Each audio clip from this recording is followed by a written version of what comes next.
ہم بھی مدینہ جاتے تو کچھ اور بات ہوتی. آپ حضرات سبحان اللہ کہہ سکتے ہیں. ہم بھی مدینہ جاتے تو کچھ اور بات ہوتی, وہاں جا کے پھر نہ آتے تو کچھ اور بات ہوتی. ہم بھی مدینہ جاتے تو کچھ اور بات ہوتی, وہاں جا کے پھر نہ آتے تو کچھ اور بات ہوتی. یہ ہوا کے مست جھونکے جو ارم سے آ رہے ہیں, یہ ہوا کے مست جھونکے جو ارم سے آ رہے ہیں, یہی طیبہ ہو کے آتے تو کچھ اور بات ہوتی.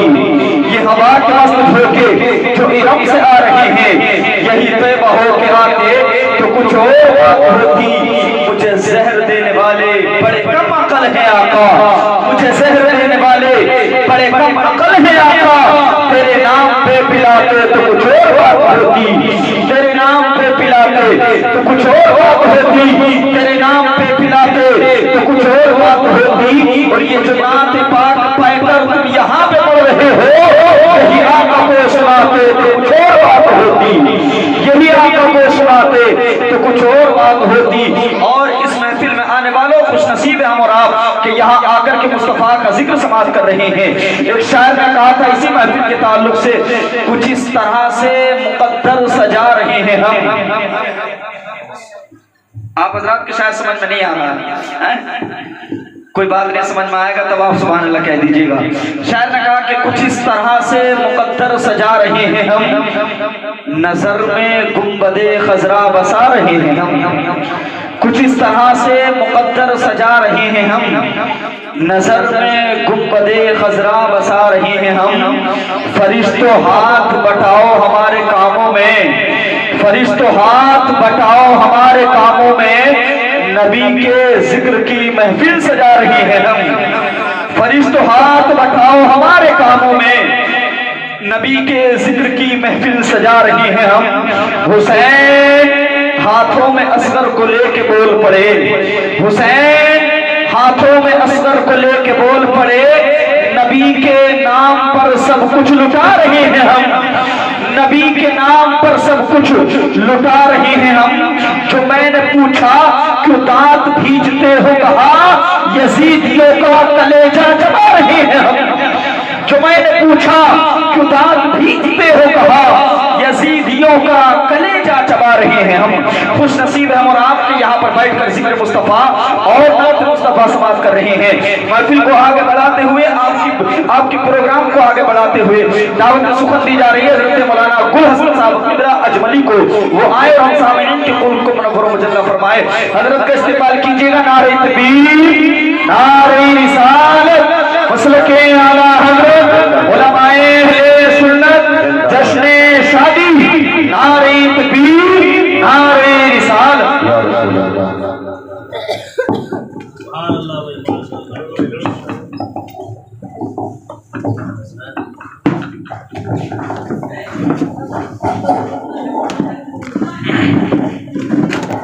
اس سے چین نہیں ہے دنیا کو چین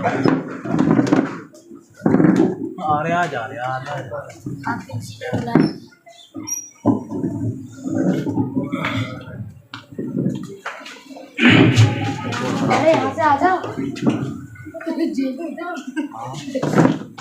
اسٹیج پر جلوہ افروز وقار علماء ملت, ارباب منبر, بالخصوص استاد الکریم جناب قاری علاء الدین صاحب قبلہ, معزز سامعین السلام علیکم ورحمۃ اللہ وبرکاتہ.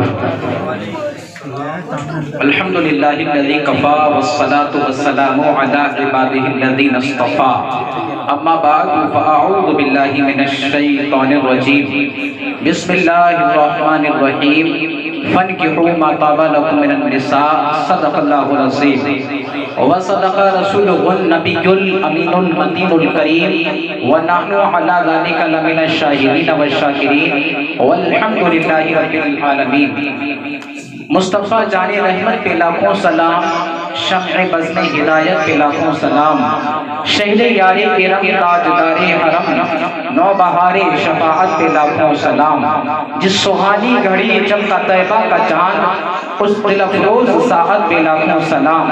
کاش محشر میں جب اس کی آمد ہو اور بھیجے سب ان کی شوکت پہ لاکھوں سلام.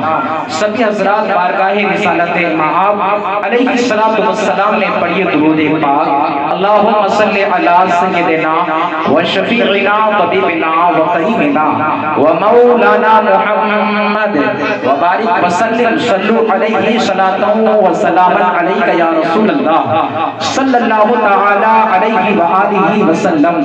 عزیزان گرامی، میں کوئی تقریر کرنے کی غرض سے حاضر نہیں ہوا. یہ جناب مولانا شان عالم صاحب کی محبت ہے کہ مجھ کو موقع دیا گیا، ورنہ میں آپ ہی کی بستی کا رہنے والا ہوں اور مجھ کو بولنے کی کوئی اتنی حاجت بھی نہیں ہے. ہمارے باہر سے آئے علماء کرام خطبائے اعظام انشاءاللہ ان کا خطاب ہم کو سماعت کرنا ہے، لیکن جب موقع دیا ہے تو چند باتیں کہ شاید کہ اتر جائے تیرے دل میں میری بات، اس توقع کے ساتھ میں کھڑا ہوں. چند باتیں آج قوم مسلم کو لے کر اور آج ہماری بیاہ شادیوں کو لے کر، اس حوالے سے زیادہ لمبی چوڑی تقریر نہ کرتے ہوئے بس 5 منٹ کے اندر اپنی گفتگو کو ختم کرتا ہوں. اللہ رب العزت نے قرآن کے اندر ارشاد فرمایا مرد اور عورت کے حوالے سے ہن لباس لکم وانتم لباس لہن.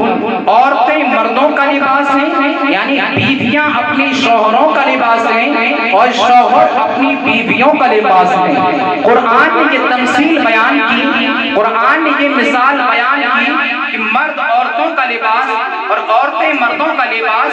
آخر قرآن مجید کے اندر یہی مثال کیوں بیان کی گئی؟ کوئی اور مثال بھی تو بیان کی جا سکتی تھی. عزیزان گرامی، اس حوالے سے علماء مفسرین فرماتے ہیں لباس کی ایک خاصیت یہ ہوا کرتی ہے کہ انسان کے جسم کے اندر اگر کوئی عیب ہوا کرتا ہے تو لباس اس عیب کو چھپا لیا کرتا ہے. اسی طریقے سے اللہ نے شوہر کو بیوی کا لباس قرار دے دیا اور بیوی کو شوہر کا لباس قرار دے دیا، اور اشارہ اس بات کی جانب فرما دیا کہ اگر شوہر کے اندر کوئی عیب ہے تو ایک بیوی کی ذمہ داری یہ ہے کہ اپنے شوہر کے عیبوں کو دوسری عورتوں کے سامنے بیان نہ کرے.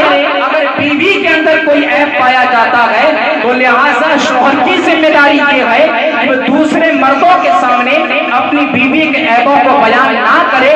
مرد عورت کے عیبوں کو چھپائے اور عورت مرد کے عیبوں کو چھپائے. اور قرآن نے ہم کو یہ عظیم تعلیم دے دی اپنی ازدواجی زندگی گزارنے کے حوالے سے کہ ہم کو اپنی زندگی کیسے گزارنی ہے. لیکن بڑا المیہ یہ ہے آج ہماری قوم کا کہ آج ہم ایک دوسرے کے سامنے چند دوستوں کے درمیان ایک شخص اپنی بیوی کا عیب بیان کرتا ہے تو دوسری طرف کوئی عورت بیٹھ کر چند عورتوں کے درمیان اپنے شوہر کے عیب بیان کرتی ہے. عزیزان گرامی، آج جس حالات سے ہم گزر رہے ہیں، شادی کا موقع ہے، آج جو نظریں ہماری دیکھ رہی ہیں، سب سے پہلی بات اس پرفتن دور میں آپ سے کہنا چاہوں گا کہ اگر ہم دنیا میں جی رہے ہیں تو اپنے ایمان کی حفاظت کریے. سب سے اہم ذمہ داری ہماری کیا ہے؟ اپنے ایمان کی حفاظت کریں، اپنے عقیدے کی حفاظت کریں. پکا مسلمان اور پکا سنی بن کر رہیں. سنیت اور اسلام میں کسی سے کوئی سمجھوتا ہرگز نہیں ہو سکتا. شادیاں بیاہ دیکھ کر کریں. ہم مسلک ہے تو رشتہ کریں، اگر ہم مسلک نہیں ہے عقیدے میں کوئی کمپرومائز کسی سے نہیں ہو سکتا ہے. سنی بھی میں شادی کرے، کسی دوسری طرف نہ بھاگے. اور یاد رکھیے اس دور میں سب سے اہم ذمہ داری یہ ہے کہ اپنے بھی ایمان کی فکر کریں، اپنی بچیوں اور اپنے بچوں کے ایمان کی فکر کریں. کیونکہ اللہ کے رسول نے فرمایا کلکم راع کلکم مسئول. بخاری شریف کتاب النکاح کی حدیث پاک میں نے آپ کے سامنے بیان کی ہے. تم سب کے سب محافظ ہو اور تم سب سے سوال بھی کیا جائے گا. یعنی باپ ہے تو اس سے بھی اس کی اولاد کے بارے میں سوال کیا جائے گا. شوہر ہے تو شوہر سے اس کی بیوی کے بارے میں سوال کیا جائے گا.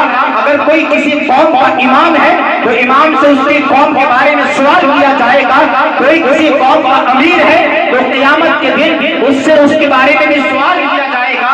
لیکن آج بڑا المیہ یہ ہے ہم اپنے بچوں کو یہ ذہن تو دیتے ہیں کہ تو نے مالدار کیسے بننا ہے. ہم اپنے بچوں کو یہ ذہن تو دیتے ہیں تو نے اپنا کاروبار آگے بڑھانا کیسے ہے. لیکن میں اس پوری فکر دور میں آپ سے